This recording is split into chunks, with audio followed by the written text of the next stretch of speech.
کیا آپ جانتے ہیں نبوت سے پہلے عرب دنیا کا سب سے گرم، جاہل مگر حیران کن معاشرہ تھا۔ فجر سے پہلے لوگ اپنے خیموں میں جاگتے، اونٹ، بکریاں اور تجارت ان کی زندگی کا حصہ تھی۔ نہ اذان کی صدا، نہ مسجد کا وجود، بس سورج اور چاند سے وقت کا اندازہ لگایا جاتا تھا۔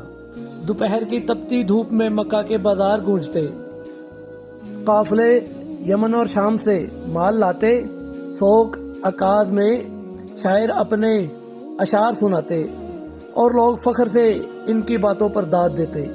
رات ڈھلتی تو کہیں کہیں آگ جلتی، قافلے ستاروں کو دیکھ کر راستے تلاش کرتے۔ کچھ لوگ خاموشی سے آسمان کی طرف دیکھتے، جیسے کسی اندیکھی ہستی کو پکار رہے ہوں۔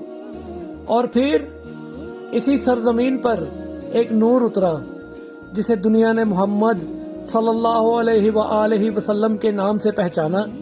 وہی عرب جو اندھیروں میں ڈوبا ہوا تھا، اسلام کا مرکز بن گیا۔ یہ تھی عرب کی کہانی۔